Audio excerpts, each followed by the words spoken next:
Hi, it's Wendy from Wendy's Way. I'm going to show you the first part to what we do to get our sweet little chickens on the glass. Now, we're calling this Hen Party. We've got 4 different little chickens. So what I've done with these ones is I'm putting them on a canister. So I'll just slide this one out of the way so you can see. These are canisters that come from the Dollarama. They're great little canisters, and this is where we get to in part 1 of our class. So we want to go ahead, pardon me for that. So we want to go ahead, and I'm going to talk a little tiny bit about the glass painting. I'm going to just put something, slide it under here, under the piece so it can keep it up on an angle. Okay, these brushes are Princeton Select. It's an oval mop. They are very soft bristles and they work good on my glass. I also have Americana gloss enamel brushes. They are very soft and fluffy, and I call them wimpy, if that's understandable. We also use the 1/8, which is not a glass brush, a filbert comb, or a grainer or a rake. They're made by all different companies. The one I have here is my Heinz Jordan. I've got one that's a Lowell Cornell. It's like working with 50 little liners at a time. That's what these work out to be. They're wonderful for that. They aren't glass brushes, but they're nice and soft, and we're using them after we've got our base paint on there. I'm also going to use a regular filbert brush. People know those as a cat tongue as well. Just a regular one. So I'm going to be using that. I'll use a regular little tiny liner. I can use, but the brush that I use most throughout this is my number 3 round. There's also number 1 rounds. You can use, we have the Dynasty glass brushes that as well. So there's all different kinds, but the whole key to this is that they're very soft and wimpy. This round flattens out, and I can actually use it as a flat. What we're going to do is we're going to make some mixes. So one of the mixes, now I have cleaned my glass, taped my pattern inside, but while of course taping it inside, you're handling it quite a bit. So when I'm doing that, I want to make sure, so I use the rubbing alcohol again, give it a little spurts, give it a wipe off, and clean off any oils from your hands. Okay, so now what I'm going to do, I've loaded my round in my mix that we made for our, what we're calling our crowns and our wattles. So press, pull. I prefer to pull the direction that the piece is coming. So rather than painting straight across all of that, what I'm referring to is I will come down and apply my paint. Now don't keep going back and forth over top of it to make it solid. It's more important that we get a coat on and we're following the direction. So you see what I mean by that? I can press open on my round and pull down. So we've now got a coat on that. I'll flip it around and I will start here. Now when you put your pattern inside your glass, you're going to notice when you start to paint that there's a little distance between your glass and your pattern. Don't worry about that. You're working on it, so you'll be able to distinguish where your lines are. I think it shows up a little more visible even right now for people who are watching it, because you're getting the difference between them. So again, I'm going to work on 2 pieces here for you. All of them are done the same way. This crown and wattle, I have sprayed both of these pieces and press to spread open down. I'm not using, when I say press, I'm not using tons of pressure. The big key to painting on glass is not to press. You want to use a very nice light pressure. And these soft, wimpy brushes apply the paint, opposed to, now if I went over wide there, do you see how I can just use my finger and come back and push that paint to where I want it to be? So if I've made it wider than I want, I can clean that up with my finger. If I didn't notice it until it's dry, I can come back later. I use a little cutting knife, a little pen knife, and I will cut along the edge and trim that up. So I have, now I'm going to wash my brush out.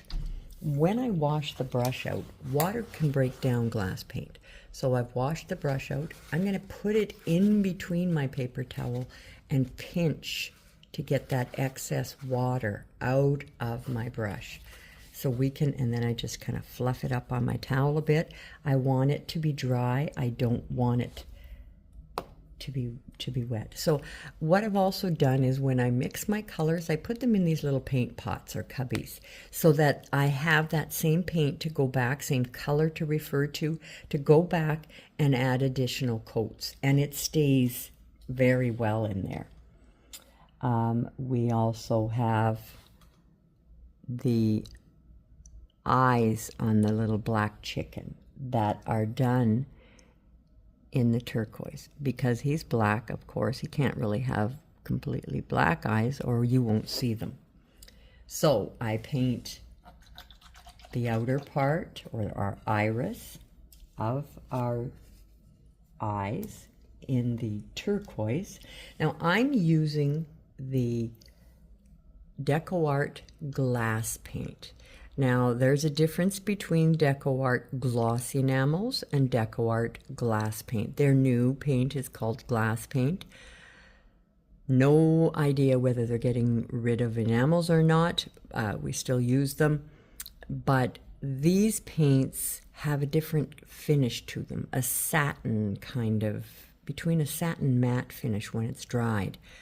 So it's not so super shiny, and I'm actually able to shade a little bit on these, which works out really quite nicely. I also use for different colors, I have found that the folk art enamels have beautiful greens.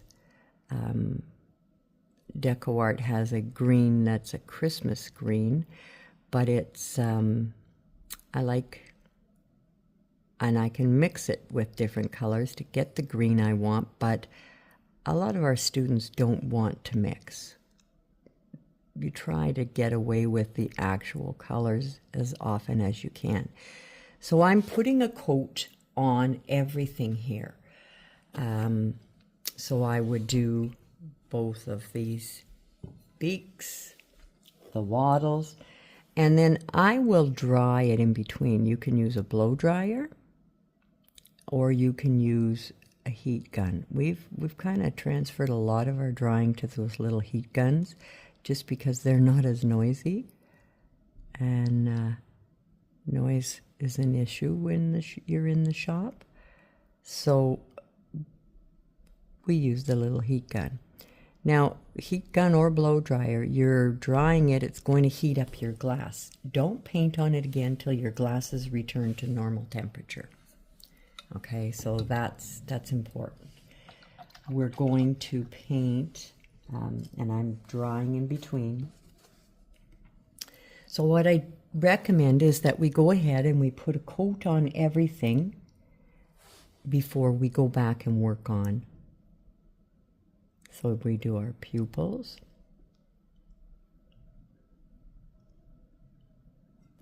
And I will do more on the turquoise. This fellow here and the rest of the chickens all have all of their eyes painted black. And some people would say, why are you doing it like this, that you're going to get paint all over it while you're doing things? It's because I'm using the beak, the wattle, the eyes as placeholders. We know where everything is. Then we know where our strokes are going to come from. And it's quite easy to paint back on top again. So what I'm talking about is once we get to this point, you see, I will come back and paint my black eyes back on top. So it doesn't matter that I've gotten paint on them. That's all fine. It's the same thing with our wattles and there. Like I'm going to, and you see that the paint has that matte finish to it right now. It's kind of nice. So we're going to go ahead and we're going to paint black. So I'm using still my round, and I want you to see that I'm going to base coat going the direction that these little feathers would be going.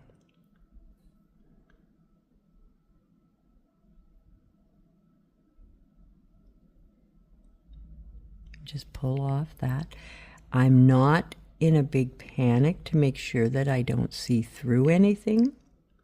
We will take our paper out once we've got a complete coat. Do you see how I'm doing what I'll call a choppy base coat? The black one is the only one that we're concerned about getting solid. But we pull the direction that the little feathers would be going. Everybody's different on how they feel comfortable pulling things, but I always like to pull to the outside edge when I'm having something like this. I want it to become wispy. So I like to kind of have that jagged edge.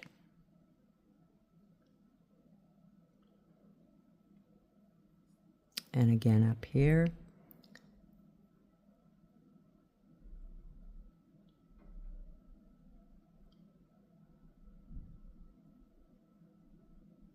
Paint that all in. And the same thing up in here.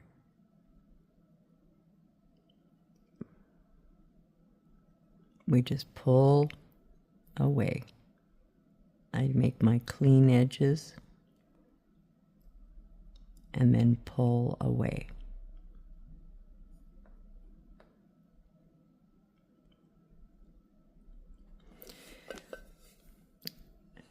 And again, it's always the big goal is to make it more comfortable for yourself.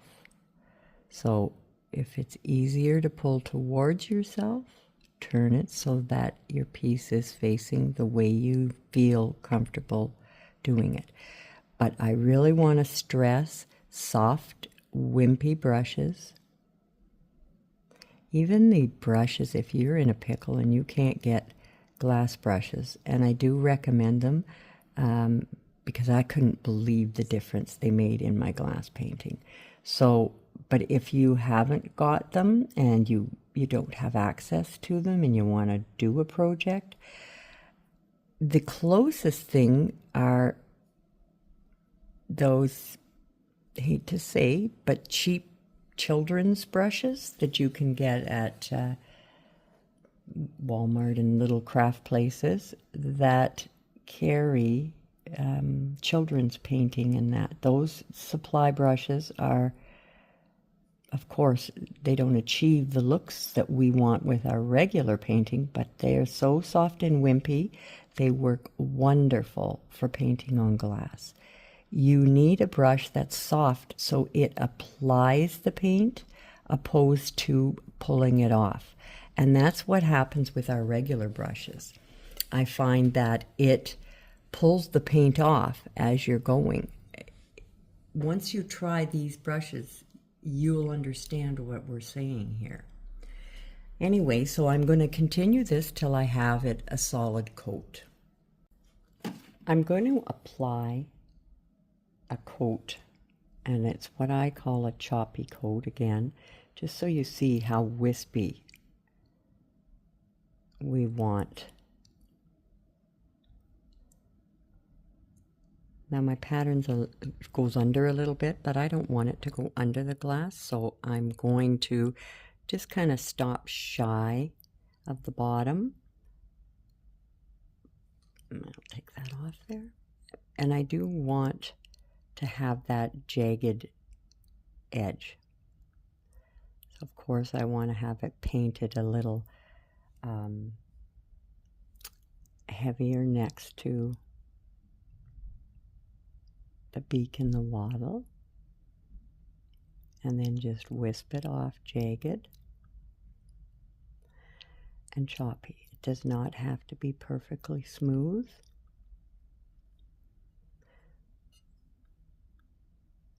And of course, you could be switching to smaller brushes so you can get into the areas, but I'm stubborn. I want to just try to get it done as quick as possible.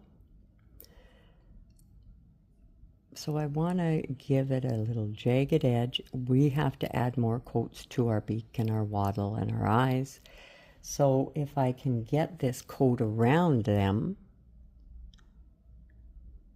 nice and loose and jagged, I'll turn the piece so that it's again easier to pull towards myself.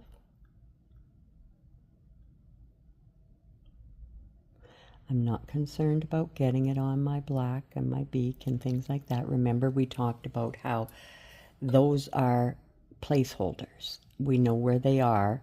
It's easy to see them now. We don't have to worry about transferring lines back on. And I'm going to be creating a problem if I don't soon stop here, because if you go over paint that has just started to set, you'll dig a hole with the moisture from your new paint. So I'm applying my choppy little coat to all of this, and I still have edges to clean up. With this base coating, before our part 2, or before the next steps on the chicken, we need to have 2 coats. So I apply this 1 coat, let it dry. You see what I'm saying about it being choppy, and I'm pulling the directions that I want them to go. The black one needs to be solid. This one, 2 coats is plenty. All right, so that's where we want to get to with this guy. I want to show you what we're going to do for the feathers on our chicken. I'm going to take some black, so I'll take a little bit of black, and I'm going to put it into the gray. I always prefer to go a little at a time. So what I want to make is a color that's pretty close to neutral gray. Not as dark as graphite, but in between the two. There.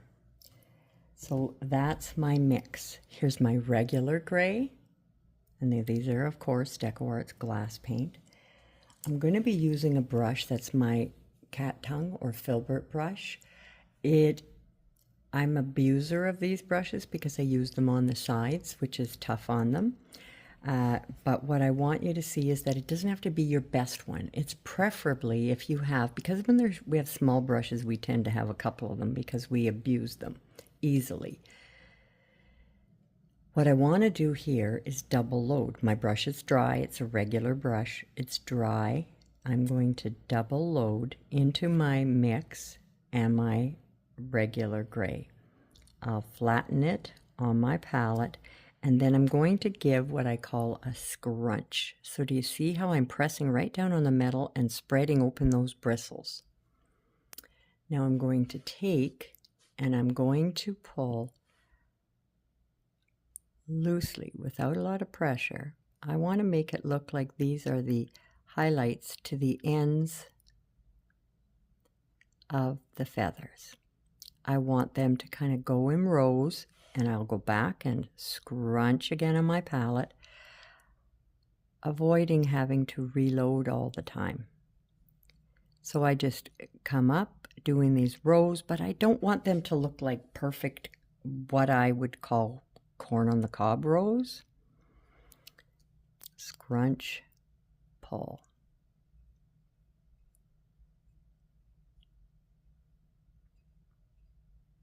And I work them up to around the beak, or what we'll call under our cheek area. Again from here. And it's important to kind of go the angle. Now you see how I've got one that's quite heavy. I sacrificed the chicken for you. I'll show you how to avoid, not to avoid, but how to adjust those. And then I'll bring a few coming from the head outwards. Whoops, pardon me, here I am, outwards. I'll come from the outwards inwards so that the tip of the feather can be out there. And we're not wanting a lot up here to be really defined. We will be coming in with our liner and our liner and adding some little tiny ones. But do you see how I'll just add a little bit in that area? So they're coming outwards, and then I had, say, one or two that I felt, oh, I did my, oops, I think that's a bit too strong. I take my liner and I'm just going to pick up my paint and twirl it on the palette because I don't want to thin it down with water. We try to keep as much water away from there. So you see how I'm able to pull back through these from the top down and get a little bit of a wispy, where I might have some that are a little too heavy or chunky for my liking. So we do that, and then I'm going to pick up some of the plain gray, and I'm touching my liner into white. I'll just kind of brush mix those on the palette. And then, again, I don't want to have the brush lined in gobs of paint. And I'll just come through here and we'll add a few lines, and it doesn't have to be on every one. A couple of lines that will be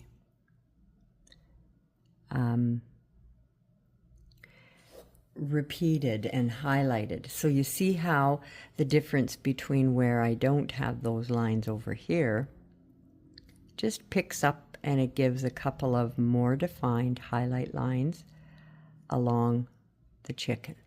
We will be shading later on this project, so it's going to strengthen and create more of a blockage between the head and the body. So I can just pull in a few more highlights as I like. Couple up top. Of course, up top is tinier. We don't want them to look as big as the down below. Now you have your colored picture there, and you can see that your little, I'll just pull a few more here just so that it's not as quite a straight even row. Bring some uneven looking feathers around. Now we are going to be doing our, and I'll start with the gray. And we've got, I don't want to come too close to the wattle, but we're going to put in what we're calling his bushy little eyebrows. Now, if it's easier, see how I'll turn my piece? Always make it more comfortable for yourself. Now I'm dipping, I've got the gray, I'm going to now dip into the white, a little bit more closer to the middle of the eye.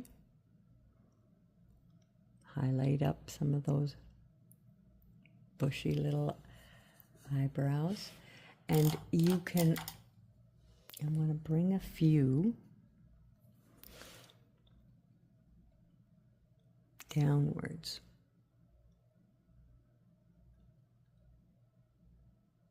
Off the end.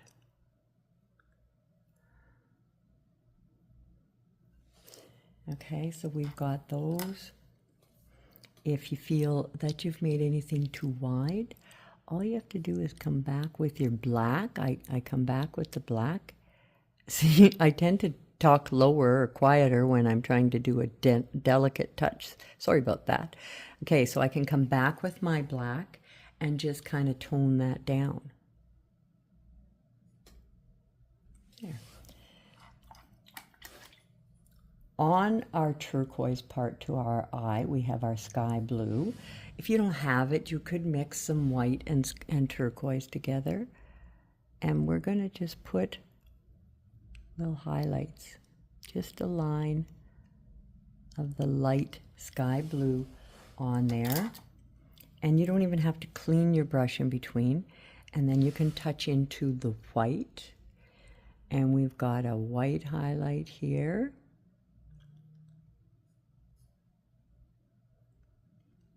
Little kind of highlight lines.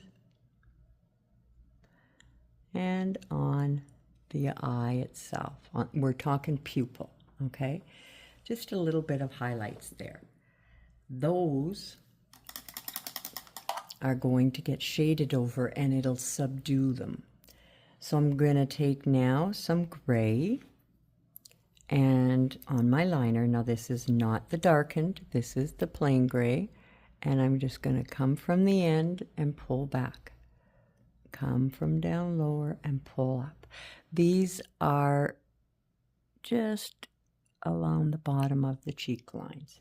Now I'll touch into some white and on the dirty brush, come from the end again and just brighten that a bit. Not dragging it all the way up. These are not intended to be, I'll just put another little tiny line there. These are not intended to go right to the center. Okay, so just a little bit there. And I'm going to take my mixed, that's what I mixed with the, put the little black into it to make that darker gray. And I'm just going to come along and I'm going to fill in a few little feathery lines at the edges where we might have all black. So I'll just wisp a little of that in there, and you can come back a bit if you feel you've got any patches anywhere where it could take a few more little feathers. So this is with the black-gray mix, and I just put a few through here and there.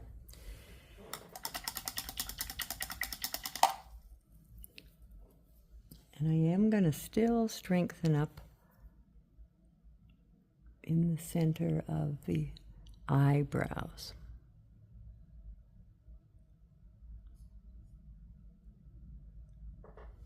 There. Now I'm going to give that a quick little dry. It doesn't take very much. And you can use a regular, I'm using my quarter flat, and I'm going to do shading. So it's, of course, I held till the shine disappeared on my brush, side load with black, blend on the palette well, and I'm now going to come and I'm just going to zoom that in a little bit. With my paint up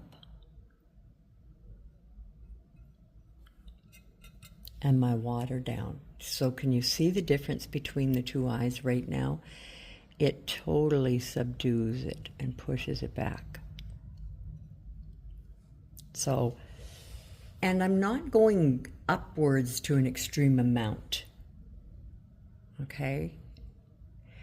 And if you think afterwards, you look at it and you think, okay, I'm going to just look at this guy here. I feel the bottom of my turquoise is a bit too round and coming down too far. So I'm just going to take my liner and the black and I'm going to push it up a bit. So do you see what I did? When I say I'm going to push it up a bit? There. It just pushes a bit of that turquoise away, so it's not quite as big as I had it there. So this is where we want to be for our next class. All right.